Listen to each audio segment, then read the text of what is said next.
Everyone, welcome back.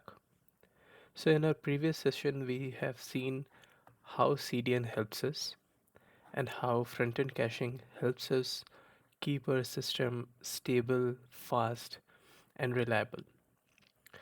Now, moving forward, we will discuss more about few problems that will appear when your system starts getting more load. So, before jumping into that, let's understand what is uh, the way of communication. So, till now, all the communications that we have seen, like from front end to load balancer, from load balancer to the services, service to service communication, these all communication, we have assumed that all the request that is coming will get a response immediately. So this kind of communication is synchronous communication. So there is another type of communication which is asynchronous communication. We will discuss more about this in later in this session. Let's discuss a bit about synchronous. So synchronous is when a request comes from a entity. That entity could be a user or the client application or any service. The service calls another service. So these are all origin of the request. And the destination of the request processes that request and returns you the response. So this kind of communication we call as synchronous communication, where the caller waits for the response and the called entity processes the request and returns you the response.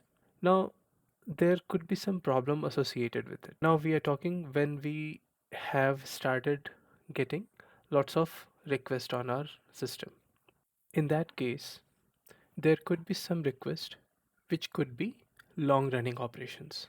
Let's say one of the requests is pretty straightforward, where you just do some query from the database and get the response back, while other takes a little more time.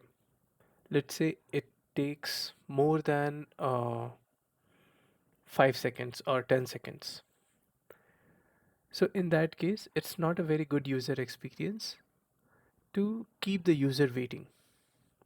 Or there could be some operations, some mathematical operations, or some algorithmic operations, or some series of operations which takes more than few seconds, which might take minutes, or some of them takes uh, hours. Like let's say some report generation service is there, and you want the report of uh, last 1 year of your business, then this calculation will take time. So it's not a good experience to the user for user to keep on waiting. Also, there are consequences if user is has started waiting for that request he has sent to get the response. Those consequences are maybe this operation while this operation is running and your load balancer sends the timeout saying that this particular request did not respond in given amount of time, so there is a timeout. So these kind of operations, what we do is we move it into a asynchronous format. Also, another use case is, let's say your one of the services starts getting lots of requests and it starts processing those requests. Every request takes some amount of CPU and takes some amount of time. What I'm trying to say here is your server gets overwhelmed. It reaches its upper threshold, like let's say 80% of users is it's showing. So your server starts rejecting new requests because it is still processing the old requests. So that is also a bad user experience. In that case, we will have to have some mechanism so that my user request does not get lapse. Also, user does not have to wait for long to get the response back. So what we do is we may move these kind of operations to a asynchronous way.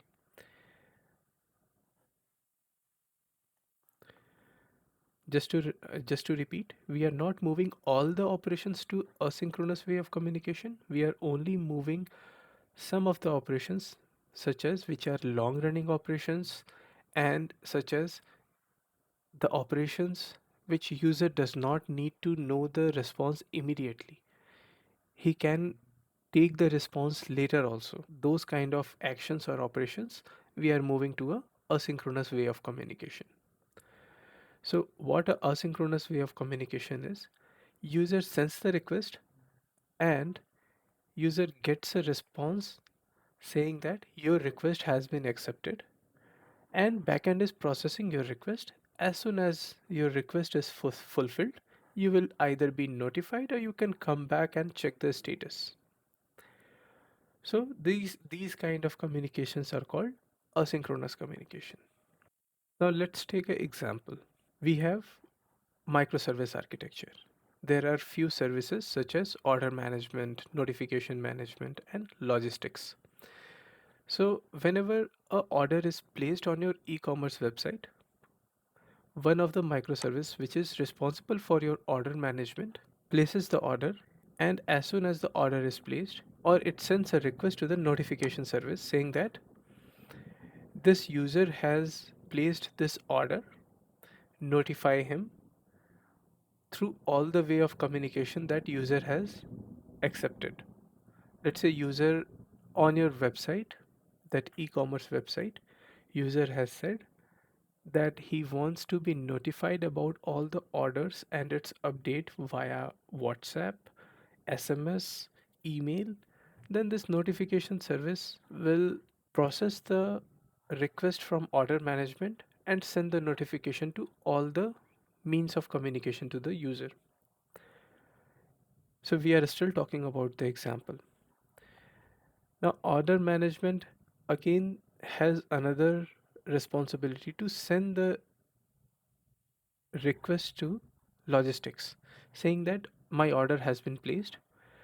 So, logistics service should be notified, and they should start packing the material, and they should start shipping the material. They should start the process. So, this communication is sent from the order management service. Now, the way of communication you are seeing here is synchronous, where order management is sending the request and getting the response back. But logically, order management does not need to know what happened to this particular request, or it does not need to wait for notification service to fulfill the request and notify the order management back. So this kind of communication we can move to a synchronous way of communication. Similarly, logistics also. Order management does not need to know whether the item that was ordered has been shipped or not. Now logistic, so this communication is something like fire and forget. Order management sends the request to the notification and logistic management, and its job is done. So this communication does not need to be synchronous communication. It can be asynchronous communication, which is order management notifies the notification management and logistic management, and it is done. It will start processing other requests. Now, another thing I wanted to discuss here is when we were following synchronous way of communication. In this example only, let's say I'm getting lots of orders per second. I'm still following the synchronous way of communication, where I'm sending the request to the service directly, service 2, which is notification management. And notification management is taking its own time to process each request and sending you the response back. So this way we are not utilizing the whole capacity of each services. This way we are blocking the threads. At certain point of time, request starts getting lapsed and your system eventually becomes unreliable. So to solve this issue, we we discussed that, we will move to the asynchronous way of communication. An asynchronous way of communication can be handled via queues. Now, queues can be implemented at the service level also, and it can be implemented at the whole application level, so that whenever a request comes to the service to, there is an internal implementation of data structure as queue.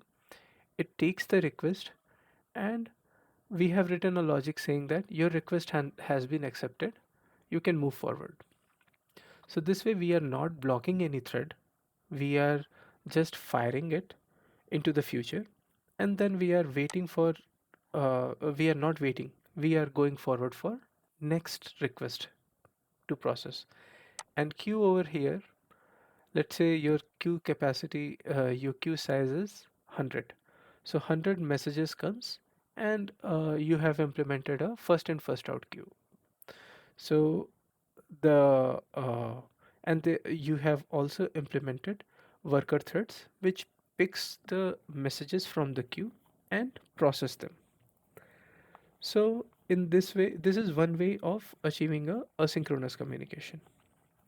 Another way of achieving asynchronous communication is moving the whole logic of queue to a different service. We call it as a queue service, let's say. There are lots of queue services available in the market. Some of them are very famous, like Apache Kafka, RabbitMQ, Azure Message Bus. These are all uh, service buses. I will have a detailed video about message buses and message queues, like all the internals and how the data is stored, how many days it is retained, these things. But for now, we let's move to understanding where queue comes into picture and how does it help. Using message queues, we have diverted all the communications via message queue. Now, by all the communications, I mean the communications which can be asynchronous, which don't have to be synchronous, and which don't have to be returned immediately. Those all operations can be moved to a asynchronous way of communication. And here message queue is helping us to achieve that. Now we have discussed briefly about data structure implemented queues. Now we will discuss more about external queue service. As in our problem we discussed, when a long running operation or operations that can be informed to the requested later point of time. So in this way of communication, your service or the caller behaves as a producer or a consumer, and your service, which is processing your request, behaves as a consumer. So, when service 1 is sending any request to service 2, it becomes producer. It is not directly sending the request to the consumer. It is rather using asynchronous way of communication. It is publishing one request to the message queue, and consumer which is subscribed to that particular topic where service 1 has published a request receives any change in message. It reads the new message, and as soon as it reads the new message, it starts processing it. So once it is done with its process, it's up to you. Whatever you have written in the logic, you want to intimate the producer again saying that your request has been done, then you can follow the same way, publishing the request again to the message queue, and service 1 will behave as a consumer over here. Similarly, service 3 is also behaving the same way. Our order management published a request saying that there has been an order placed by a user. It does not have to inform individually to all the services like logistics service, notification service, or any other service. It does not have to go everywhere. It will just publish the message to the message queue, and all the subscribers which are looking for such kind of message get the information from the message queue. They pick the message and start processing it. Now, doing this way, we have achieved a synchronous way of communication. We have made our system more reliable. We have increased the speed of our system because your service one is not waiting for other services to finish its job. Also, it has integrated, so ease of integration is also here. By ease of integration, it means the service one does not need to know who all these consumers are. It just has to publish the message. All the consumers, maybe external service also, they are subscribed to this particular message, a message queue, and they start receiving the message. So ease of integration to the external system is also achieved this way. As I told earlier, there are certain services available in the market such as Apache Kafka, Azure Message Bus, RabbitMQ. These are all very robust and uh, reliable services. We just need to understand the use case. Then we can put these message queues into our system. So to summarize, all the request by the user is coming via a browser or mobile application, reaches the load balancer, and the load balancer forwards the request to the services. So service to service communication, whichever could be asynchronous and could be achieved via message queues, has been moved to the message queues. So there is no direct communication between service to service. There could be some direct communications, but we the ones that we do not need to be direct are moved to the message queues. So till now we have achieved robustness, reliability, high scalability, high availability in our system. We will move forward and we will discuss other topics now. Thank you for watching.